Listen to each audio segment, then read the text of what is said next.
Assalamu alaikum everyone, welcome back to today's session where I'm reading to you from this book, Hussain's Revolution, and I'm just going to continue reading where I left off in the previous part, which I urge you to watch if you have not done so yet, inshallah.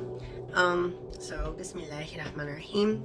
So at the end of the previous part, I read to you kind of a small speech that Muawiyah had made to the people of Kufa, where he basically said to them, you know, I didn't have any desire to come into this position of power in order to preserve the religion of Islam.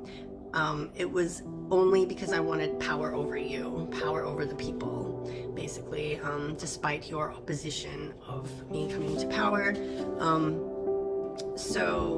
And then he said the following: we have now established a dynasty. Muawiyah held true to this principle and never strayed away from it. By dynasty he means tyranny, really, a position of tyranny, because he was a tyrant. And dynasty he means like he's going to hold on to this time and position of power for as long as he possibly can, because he only wants what he finds in the dunya. He has no thought for the akhirah at all, which means he's a disbeliever, of course.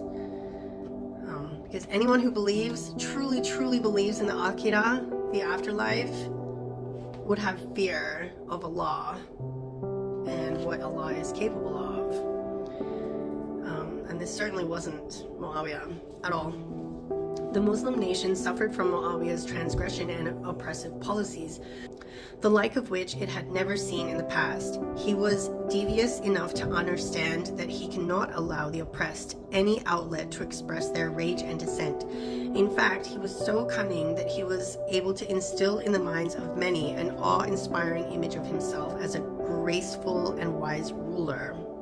This is why you will find many books of history and great works of literature referencing the wisdom and generosity of Muawiyah. But a brief survey of that time with some attention to detail will clearly show the realities of history for those with eyes that see and those with hearts in their chests, basically. His generosity was limited to only a handful of individuals and did not flow over to those who were most in need of the tiniest of charity. Clear example of nepotism and tyranny, of course. Muawiyah's generosity was reserved only for the aristocratic class that had propelled him into power and who aided him in his plots and battles. To the victors went the spoils. The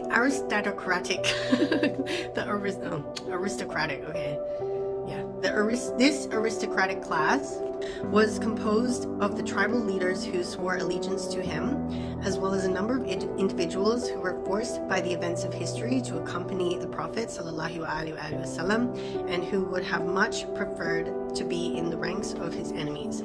Riches and splendor flowed to this aristocratic class. As for the remainder of Muawiyah's subjects, they were denied the essential necessities of life. Meanwhile, the official narrators of state propaganda wove tales of generosity and majesty that suited their political preferences, all citing the stories of Muawiyah's generosity to the wealthy aristocracy. Aristocracy, God, my dyslexia does not like this word at all. Meaning the elite, the aristocracy, aristocrats. The aristocrats are the elite members of society, the rich. And he paid people to weave these tales of generosity and majesty, by the way. He paid them a lot of money for them to fabricate these stories about him. These tales were so widespread that historians recorded them as if they were accounts. This analysis cannot be refuted by reference to a few instances in which Muawiyah bestowed great riches on some of his old adversaries. My dyslexia is not having a good day.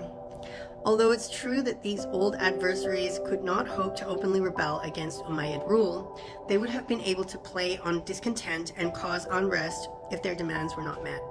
Muawiyah was smarter than to cause unrest by excluding these key tribal leaders from the elite class that he constructed. When studying Muawiyah's financial policies, we must draw a clear distinguishing line between the Levant and all other regions under Umayyad rule. The Levant lived in luxury compared to other provinces. This was due to the fact that Muawiyah's army was largely based in the Levant, and he had to make sure that there's no discontent in the ranks. Side note, the Levant is the area of Sham. The Levant is what we called it in English and other European languages, like Spanish and Latin, maybe. Anyways, the area of Sham, for those who don't know, is the present-day area of Palestine, Jordan, Syria, and Lebanon. Historians tell us that this army, which was made up of 60,000 men, would be granted a budget of 60 million dirham. But this luxury did not extend beyond Muawiyah's favored tribes. Yemenite tribes lived in luxury because Muawiyah was certain of their loyalty. Other tribes, such as the tribes of Qais, were either intentionally left out due to uncertainty about their allegiance or simply forgotten because the tribes of Yemen were powerful enough to bring victory in any war. So it would be a loss to him in the long run. This did not change until later in Muawiyah's rule, when he began to fear disloyalty from the Yemenites. The rest of the provinces were left to taste the bitterness of destruction. They were subjugated and impoverished regardless of their faith or their allegiance. Muawiyah was concerned with amassing wealth, but was not concerned with the means by which it was amassed. He used the power that he had over the treasury and tax collection to subdue any enemy and make sure that they have no means of even attempting a revolt. As evidence of this, take this directive that Muawiyah sent to his governors after he had consolidated power. This is what he said: "Look for whoever is proven to have any devotion to Imam Ali and his family and remove them from the registries. Do not give them anything out of the treasury. Cut off their means of living." A follow-up directive instructed, "Whoever is accused of bearing any such allegiances, humiliate him and tear down his house."